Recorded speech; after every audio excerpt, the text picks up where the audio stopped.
जैसे कोई नाटक, कोई स्वांग,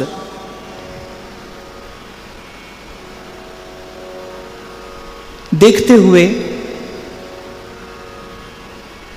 उसमें घटने वाली किसी शुभ अशुभ घटना का, किसी प्रिय अप्रिय घटना का अपने मन चित्त पर कोई प्रभाव नहीं पड़ता, क्योंकि आप जानते हैं कि ये नाटक है, एक स्वांग है।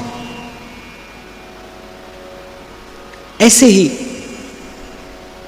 जब सत्संग की कृपा से मोह की तंद्रा टूटती है, विवेक जागता है,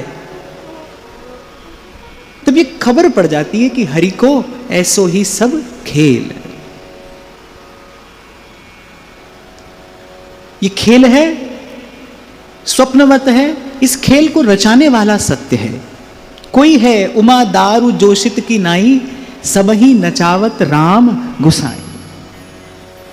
नट मरकट इव सबही नचावत, ऐसा श्री गोस्वामी जी कहते हैं। नट मरकट इव सबही नचावत, राम खगेश वेद अस गावत। काकभुसुंडी जी कह रहे हैं गरुड़ जी से कि कोई है जो सबको गतिमान कर रहा है, जिसकी इच्छा से, जिसकी सत्ता से ये सारी सृष्टि, ये सारा अस्तित्व, इसका एक एक कण गतिमान हो रहा है। वो जब चाहे तब रोक दे, वो जहां चाहे वहां रोक दे, वो जब चाहे बना ले, जहां चाहे मिटा दे। वो झूठे को सच्चा और सच्चे को झूठा करके दिखा दे। हरि को ऐसो ही सब खेल। और कल हमने बड़े विस्तार से चर्चा की, यदि खेल का सुख लेना हो तो खेल से परिचय और खिलाड़ी से संबंध होना चाहिए। आप जब कोई खेल देखते हैं, मान लीजिए कोई अंतर्राष्ट्रीय स्तर पर कोई खेल हो रहा है, आप देख रहे हैं, तो आपके मन को प्रसन्नता कब है? जब आपके देश का व्यक्ति जीते, क्योंकि उससे आपका एक संबंध है। खेल से परिचय हो, खेल की उस गतिविधि को आप जानते हो और खिलाड़ी से संबंध हो, तब खेल का सुख लिया जाता है। तो खिलाड़ी से संबंध हो और सत्संग की कृपा से ये विवेक जग जाए कि जो दिखाई पड़ता है जगत सब सपना, ये स्वप्नवत है, मिट जाने वाला है, रहने वाला नहीं है।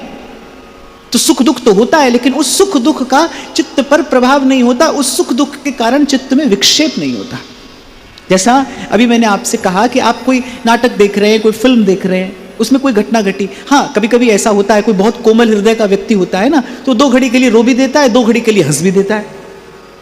चलचित्र पे घटने वाली घटना को देखते देखते, क्योंकि मनुष्य भाव प्रधान है, उसके पास हृदय है, उसके पास भावना है, संवेदना है, और जिसके पास जितना अधिक संवेदनशील हृदय है वो उतनी अधिक शीघ्रता से प्रभावित भी होता है। लेकिन वो जो घटना घट रही है ना, वो है बस 2 घड़ी के लिए ही। वो सुख दुख जो है ना, वो भी बस 2 घड़ी का ही है। बाहर आप हंसते हुए आते हैं, बाहर आकर आप फिर से हंसने लगते हैं, क्योंकि आप जानते हैं कि स्वांग है, नाटक है, ये वास्तविकता नहीं है। गोस्वामी जी कहते हैं मोह निशा सब सोमन हारा, और जो जीव सो रहा है देखत स्वप्न अनेक प्रकारा, यही विधि सकल जीव जड़ रोगी। निद्रा ने इसी से जड़वत कर दिया है। यही विधि सकल जीव जड़ रोगी, ये जड़ता का रोग जीव को हो गया है। जैसे कभी कभी क्या होता है, कोई अचेत हो जाता है, फिर उसे कोई विशेष प्रकार की बूटी सुंघाते हैं। वैद्य लोगों के पास ऐसी कोई औषधि होती, कोई बूटी होती है, वो उसको सुंघाते हैं और जिससे क्या होता है, उसकी चेतना लौट आती है।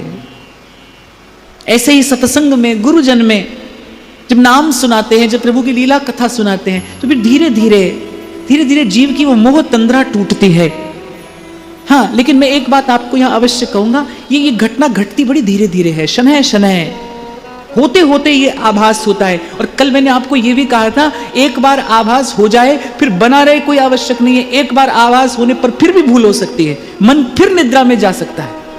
क्यों बार बार आपसे कहा जाता है भाई अंत समय तक साधक बने रहना? क्योंकि अंत समय तक साधक बने बिना गति नहीं है। साधक बने बिना, साधक रहे आए बिना गति नहीं है।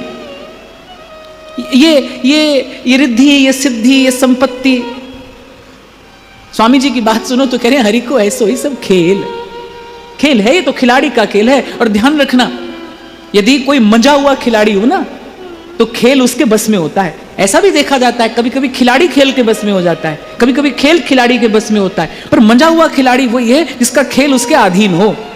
तो ये तो बड़े मजे हुए खिलाड़ी का खेल है, और ये जो खेल है खिलाड़ी के अधीन है, वो जब चाहे तब रोक दे, जहां चाहे वहां इसका पसारा कर दे, जहां चाहे वहां से इसे समेट ले।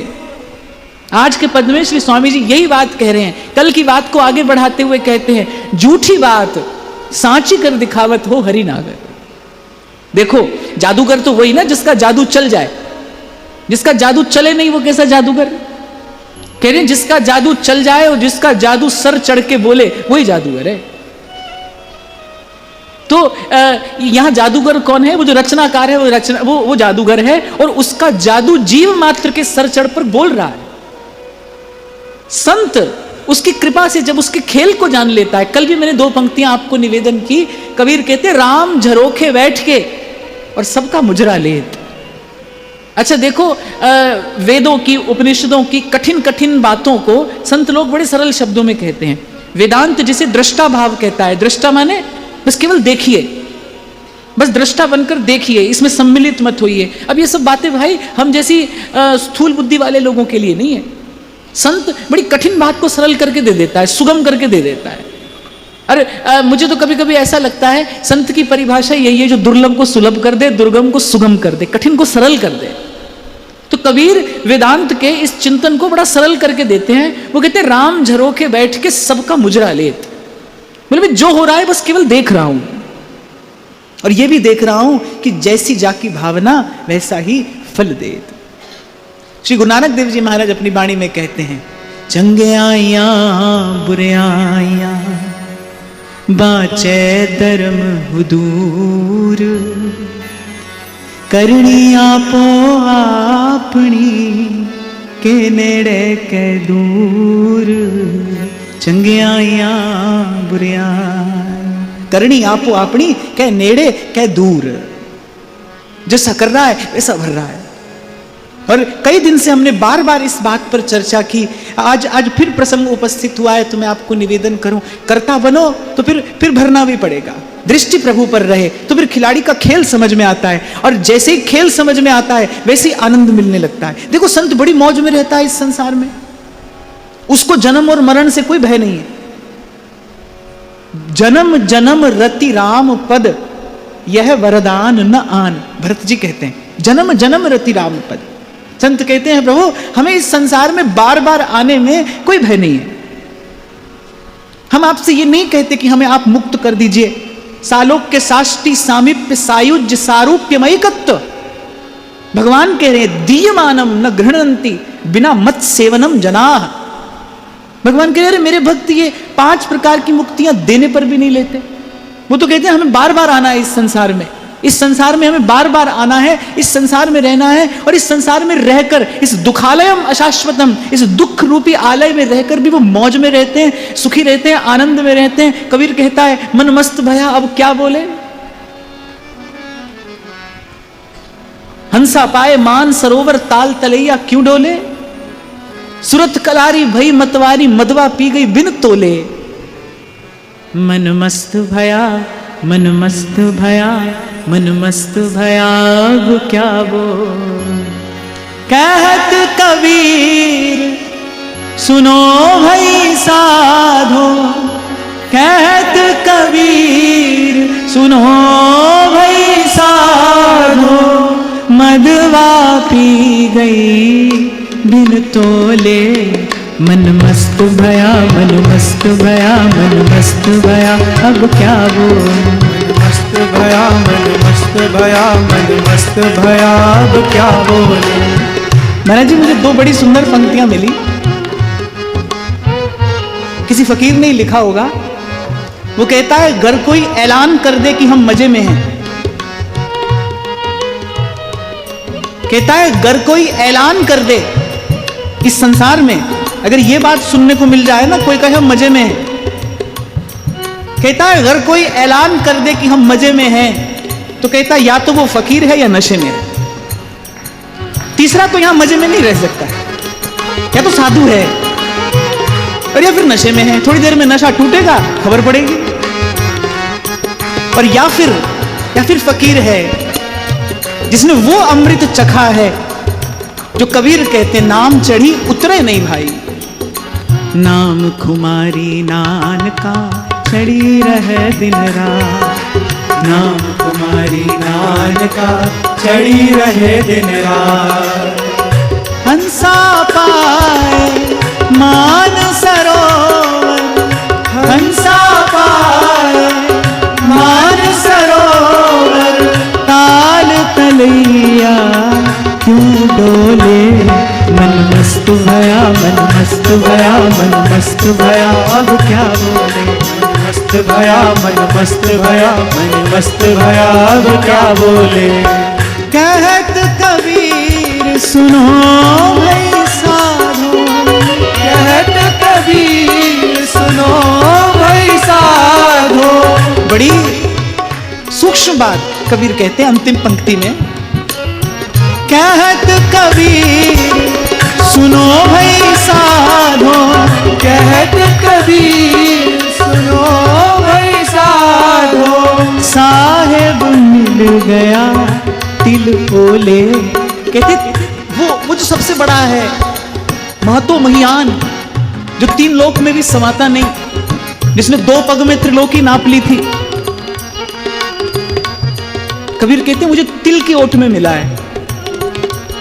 कहते हैं ये अनहोनी घटना घटी है कि साहेब मुझे कहां मिला। कहत कबीर सुनो भाई साधो, साहेब मिला तिल ओले, तिल की ओट में मिला। और वो तिल क्या है?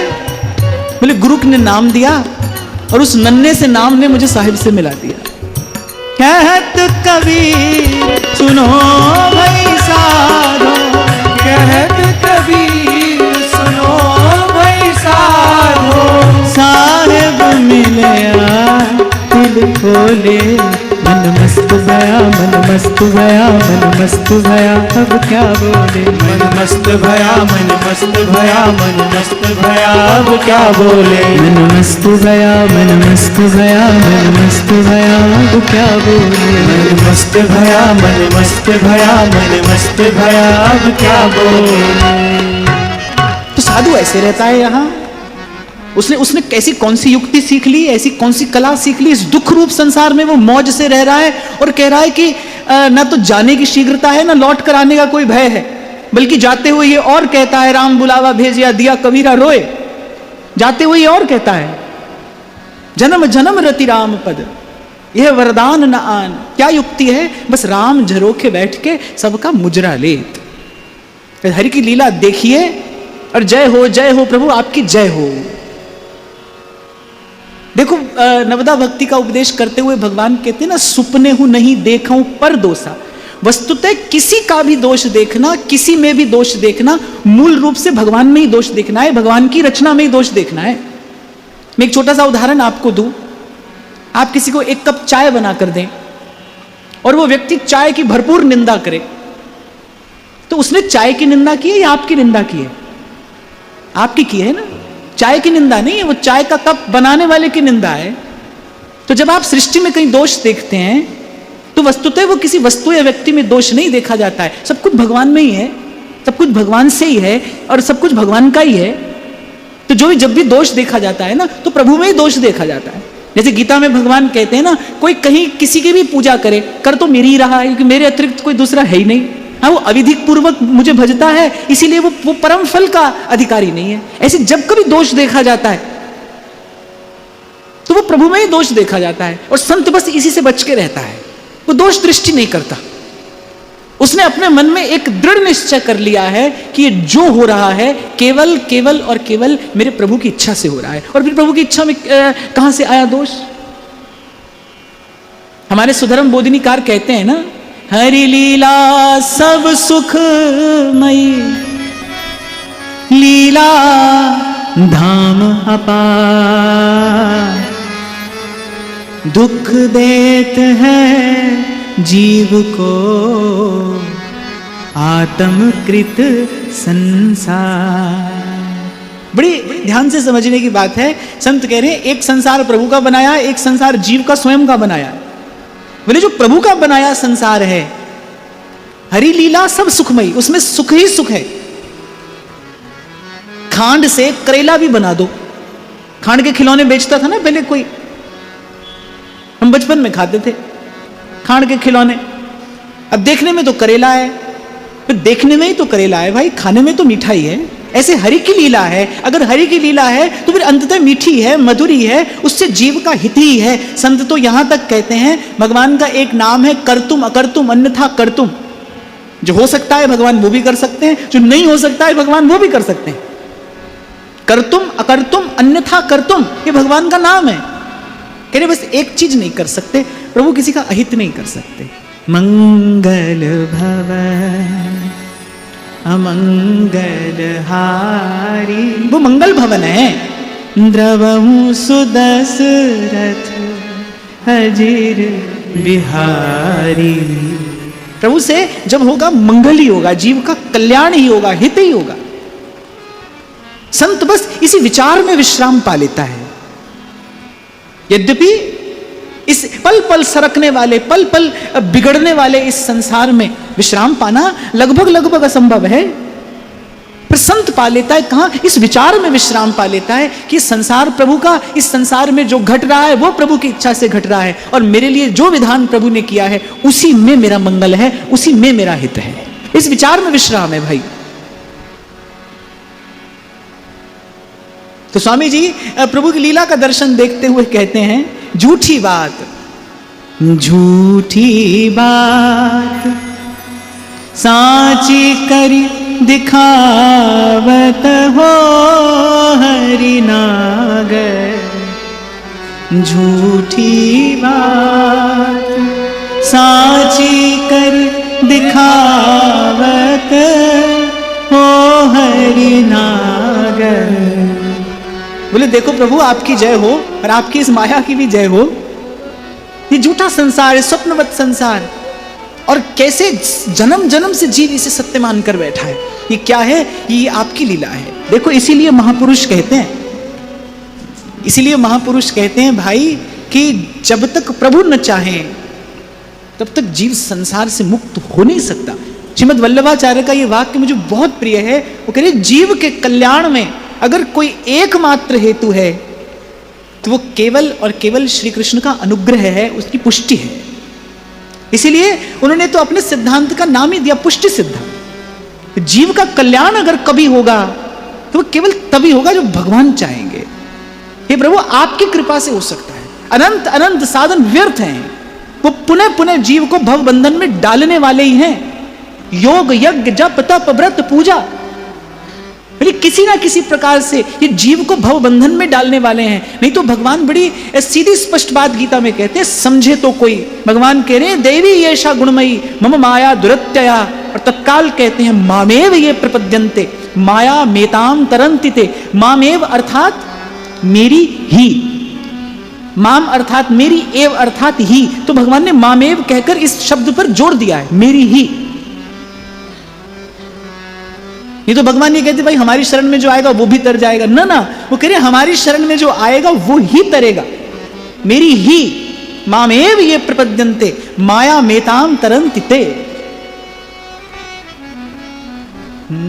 सोई जाने जिन देहूं जनाई, जानत तुम ही तुम्हें हुई जाए। यमे वैश वृणुते तेन लभ्य। यमे वैश वृणुते, जिसे वो चुन ले। जैसे पुराने समय में आप देखते, शास्त्रों में आपने इतिहास में पढ़ा होगा कि जैसे किसी श्रेष्ठ राजकुमारी का स्वयंवर होता था तो बड़े बड़े राजा राजकुमार आकर एक कतार में खड़े हो जाते थे। अच्छा देखो, ये वो भारत भूमि है जहां सदैव स्त्री को ऐसा आदर और सम्मान दिया गया। उसके पास पूर्ण अधिकार है वो किसे वर्ण करे, वो किसका वर्ण करे। तो श्रेष्ठ कुल की कन्या जब स्वयंवर होता था तो कतार में खड़ी हो जाते हैं अनेक अनेक राजा महाराजा, योग्य पुरुष, एक से एक योग्य पुरुष। अब उसकी इच्छा है, वो जिसे चाहे उसे वर ले। तो उपनिषद इसी शब्द का प्रयोग करते हैं, कह रहे यमे वैश वृणुते, भगवान जिसे चाहे उसे वर ले। इसीलिए संत कहते हैं भाई न जाने कौन सी बात पे और दयानिधि रीझ जाते हैं।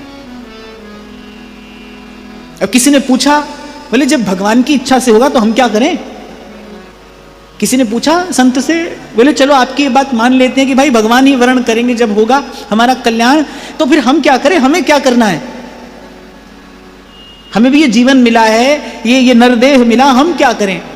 तो संत बड़ा सीधा सा उत्तर देते हैं, हरि सो लागे रहो मेरे भाई। मेरे कतार में खड़े हो जाइए, पंक्ति में खड़े हो जाइए, किसी बात का मान किए बिना, भले उस कतार में लग जाइए, इस पंक्ति में लग जाइए। और इस पंक्ति में लगना क्या है, हरि सो लागे रहो मेरे भाई। और कह रहे किस भाव से लगिए, जितने शरण आए सब। देखो बड़ी विनोद की बात है, कह रहे वहां तो स्वयंवर में राजकुमारी केवल एक का वर्ण कर सकती है, फिर बोले इनकी बड़ी विशेष सामर्थ्य, ये चाहे तो सबको वर सकते हैं। और कहते हैं यहां तो जो पंक्ति में लगा है उसका आज नहीं तो कल कल्याण हुआ ही है। जितने शरण आए सब उबरे, ऐसी उनकी रीत, रे मन कर साहिब सो प्रीत। फिर कहते हैं, निस दिन बुनत उधेरत जात, निस दिन बुनत उधेरत जात, प्रपंच को सागर निस दिन बुनत उधेरत जात, प्रपंच को सागर। झूठी बात साची कर दिखावत, हो हरि नागर। निस दिन बुनत उधेरत जात, प्रपंच को सागर। निस दिन अर्थात जैसे ब्रह्मा का एक दिन होता है, सृष्टि की रचना होती है, रात्रि होता है, उसका लय हो जाता है, कहीं निस दिन। ध्रुवदास जी भी एक पंक्ति में कहते हैं, बोले जैसे खाली बर्तन कुएं में जाता है, जल भर के आता है, बाहर खाली होता है, फिर कुएं में जाता है, फिर भर के आता है, बोले इसी प्रकार सृष्टि बनती है और बिगड़ती है। अच्छा एक बात आपको मैं अपने मन की कहूं, ये जो विचार है ना, ये बड़े काम का है। इसलिए इन रसिकों ने रस में प्रवेश करने से पहले, श्री स्वामी जी ने रस की वार्ता बाद में कही, पहले सिद्धांत के पद गए। ध्रुवदास जी भी निकुंज में प्रवेश बाद में कराते हैं, पहले बार बार सिद्धांत का विचार करते हैं कि इन रसिकों ने बड़ा विचार किया है, ये बात बड़े काम की है। क्योंकि क्या देखा जाता है, और सब ओर से तो मन हट जाता है, लेकिन भजन के मार्ग पर चलने के बाद भी एक रोग ऐसा है जो पीछा नहीं छोड़ता, और वो है लोक कल्याण का रोग। और इसमें पड़ के साधु अपनी बड़ी हानि करा बैठता है बहुत बार। देखो एक बात गांठ बांध कर रख लीजिए, आपसे यदि कभी किसी का कल्याण संभव हुआ तो अपना ही होगा, बस किसी का नहीं हो सकता है। और मैं तो कहता हूं जैसा आज का समय है, जैसे आज का युग है, जैसी परिस्थितियां हैं, इसमें और को सुधारने की बात तो भूले ही जाइए, आप सुधरे रहिए, यही जीवन की बहुत बड़ी विजय है। आप सुधरे रहिए, ये इतना कठिन समय है, ऐसी विकराल स्थिति उपस्थित हो रही है, किसी को सुधारने की बात एक को रखिए, आपका मन सुधरा रहे, क्योंकि अपनी ओर देखो और वस्तु स्थिति का विचार करो। तो मेरे महाप्रभु कहते हैं, ना जानो छिन अंत कवन बुद्धि घटे ही प्रकाशित। सुधारते सुधारते व्यक्ति बिगड़ जाता है, देखने में आता है भाई, बार बार देखने में आता है। उस दिन भी हम चर्चा कर रहे थे, आए थे हरिभजन को, आए थे हरिभजन को, संत कह रहे मूंड मुंडाए भजन को, बन बैठे भगवान, और अज्ञ जनन सन्मान लग, भई प्राप्ति में हान। मेरी मान्यता तो यह है कि जीवन में किसी वैद्य के आने की सफलता क्या है, रोग तो दूर हो ही जाए, लेकिन औषधि से भी छुट्टी हो जाए, तब उस वैद्य की पूर्ण सफलता है।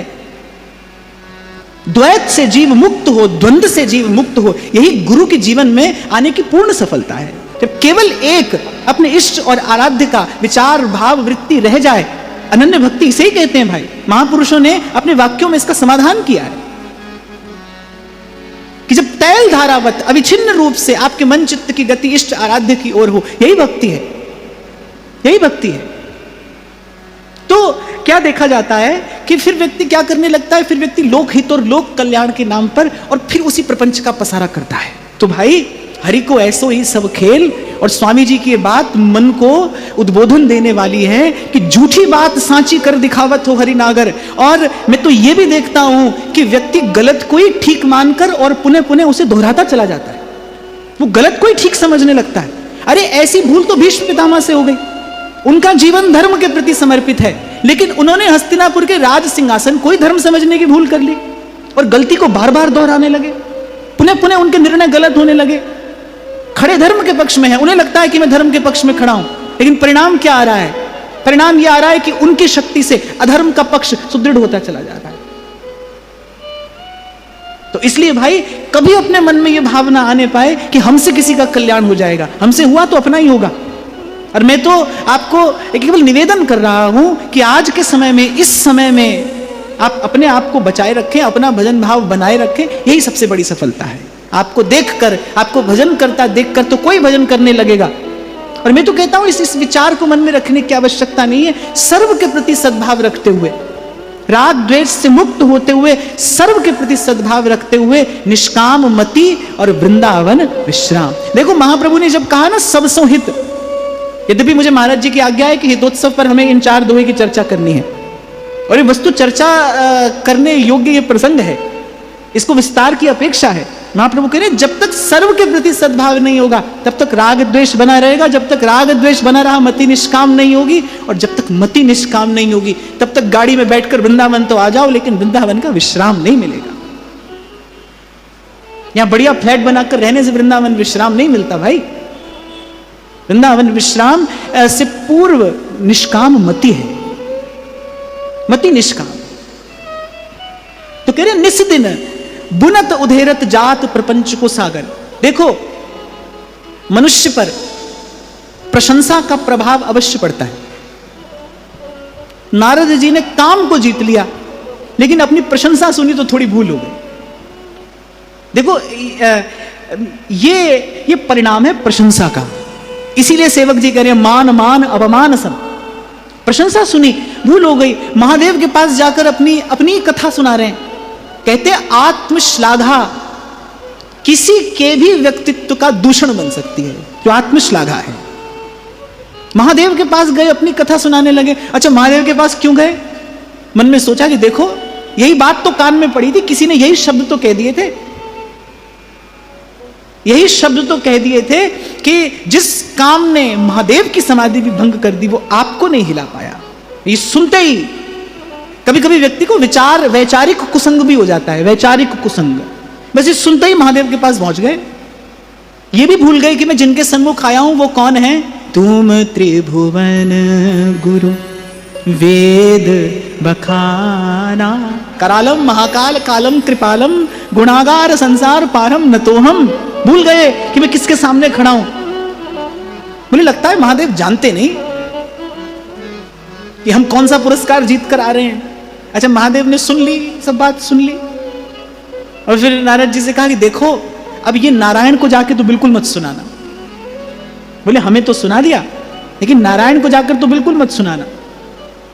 ये भी भूल गए कि ये त्रिभुवन गुरु हैं, हमारे भी गुरु हैं, ये जो कहेंगे उसमें हमारा हित होगा। नारद जी के मन में क्या बात आ रही है? नारद जी के मन में ये बात आ रही है कि अवश्य ये चाहते हैं कि नारायण को इस घटना का पता नहीं चले। वो ये भी भूल गए बिन बोले सब किछ जान। और मैं तो यहां ये कहूंगा नारद जी से भूल नहीं हुई, नारद जी से भूल होना संभव ही नहीं है। भगवान भक्त के माध्यम से संसार को बताते हैं कि देखो यहां पर बैठा व्यक्ति भी भूल सकता है, तो आपकी मेरी तो गिनती क्या है। तो प्रशंसा जो है ना वो मन में खलबली मचाती है। मैं आपको बताना ये चाह रहा था कि हमें भी इस स्थिति से कभी दो हाथ करने पड़ते हैं, हमको भी सुनना पड़ता है, प्रशंसा का वाक्य सुनना पड़ता है। उस समय यही बात काम आती है, अरे कितनी बार संसार बिना बना, कितनी बार बिगड़ा, इस संसार में भी कितने लोगों ने इस रंगमंच पर आकर अपना कर्तव्य दिखाया और हमारे जाने के बाद दिखाएंगे। इस बात का सतत विचार करते रहना चाहिए भाई। हमारे जैसे कितने यहां पर आकर जा चुके, आज भी हमारे साथ भी हैं और हमारे जाने के बाद भी रहेंगे। मैं तो कहता हूं कि भाई ये जीवन किसी के काम आ जाए, बस इसी के लिए प्रभु का धन्यवाद है, क्योंकि ये जिंदगी उसी की है जो किसी का हो गया। प्रभु ने अवसर दिया, आपने मैंने उस अवसर का सदुपयोग कर लिया। पर इससे अधिक विचार मत करिए। उपलब्धि नाम की यहां कोई वस्तु नहीं है भाई, उपलब्धि नाम की यहां कोई वस्तु नहीं है। महाराज जी, उस दिन मेरे पास 2 बच्चियां आई फरीदाबाद से, और अद्भुत प्रतिभाशाली, अभी अंतर्राष्ट्रीय स्तर पर उन्होंने कई पुरस्कार जीते। तो मैंने उस एक बच्ची से पूछा, बड़ी छोटी सी अवस्था होगी, 14-15 बरस की बालिका, एक 9-10 बरस की, और अद्भुत प्रतिभा उनकी, कई अंतर्राष्ट्रीय पुरस्कार जीते, और अब भी किसी अंतर्राष्ट्रीय प्रतियोगिता में भाग लेने ही जा रही थी। तो इसे मुझसे मिलने के लिए आई। तो मैंने उस बच्ची से पूछा कि तुमको कभी ऐसा लगता है कि आई एम द बेस्ट, कि मैं सबसे श्रेष्ठ हूं? तो पर बच्ची ने सच बात की, बोले हाँ मुझे लगता है। तो मैंने उसको बड़े प्रेम से कहा, मैंने कहा जो श्रेष्ठ शब्द है ना, ये केवल एक प्रकार का जाल है और कुछ है नहीं। ये केवल एक प्रकार का बोझ है जो व्यक्ति अपने सर पर रखकर और फिर जीवन भर उसको ढोता रहता है। श्रेष्ठ तो भाई केवल एक ही है, श्रेष्ठ तो वही है। और दूसरी बात, ये तो वो संसार है जहां जहां किस गली किस गुफा से वो कौन सा रत्न निकाल कर प्रकट कर दे किसी को खबर नहीं। स्वामी जी महाराज यही कह रहे हैं, बोले कब झूठे को सच्चा, सच्चे को झूठा कर दे। ऐसा ही प्रभु का खेल है, हरि को ऐसो ही सब खेल। मुझे आज लगता हो कि मेरे जैसा कोई नहीं, और मेरे बगल में कोई मुझसे भी श्रेष्ठ बैठा हो, मुझे खबर ही नहीं है, मुझे खबर ही नहीं है। तो इस बात का सतत विचार करिए भाई, ये संसार कितनी बार बना, कितनी बार मिटा, और ऐसा ही चला, ऐसा ही चला। रामकृष्ण भी इस संसार में आए तो इस संसार की गति कहां बदली, ऐसा ही चला। देखने में आया भगवान के घर में भी कलह हो रही है, मर्यादा पुरुषोत्तम श्री राम के घर में राजगद्दी के लिए झगड़ा हो गया, कैसा कैसा उपक्रम हो गया। तो भाई संसार ऐसा ही है। इसलिए मैं कह रहा हूं, किसी को सुधारना, लोक का हित, लोक का कल्याण, लोक का मंगल, ये बड़ी बड़ी बातें हैं भाई, बहुत बड़ी बड़ी बातें हैं, और बड़ों को ही शोभा देती हैं। आपके लिए और मेरे लिए तो ये रास्ता है कि सीधे सीधे हरि हरि बोल प्यारी रसना, बस हरि का नाम जपो मेरे भैया। बुद्धिमानी यही है। और इस विचार पर बार बार विचार करने की आपको आवश्यकता पड़ेगी। आप भजन करोगे, आपको उपलब्धि भी प्राप्त होगी। अब उपलब्धि समझना नहीं, उसे उसके फेर में नहीं पड़ जाना, फेर में नहीं पड़ जाना। कितनी बार ऐसी बात हमको सुनने को मिल जाती है कि आपकी कथा से जीवन बदल गया, आपकी कथा से जीवन बदल गया। मैं तो इसीलिए आपको कह रहा हूं भाई, हमको तो ऐसे ऐसे वाक्यों से 2-2 हाथ करने पड़ते हैं, दिन में कई बार करने पड़ते हैं। यही एक विचार हमारे काम आता है उस समय।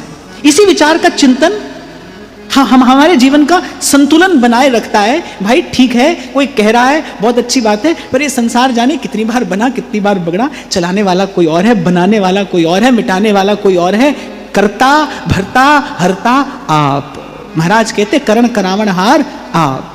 ज्ञान ध्यान किछ कर्म न जाना, सार न जाना तेरी।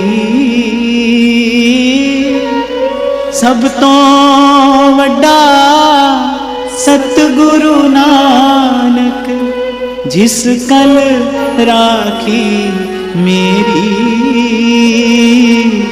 जिस कल राखी में। और मैं तो ये भी सोचता हूं, जिस घड़ी आपने ये सोचा कि आप श्रेष्ठ हैं, उसी घड़ी आपने अपनी ही उन्नति बाधित कर ली।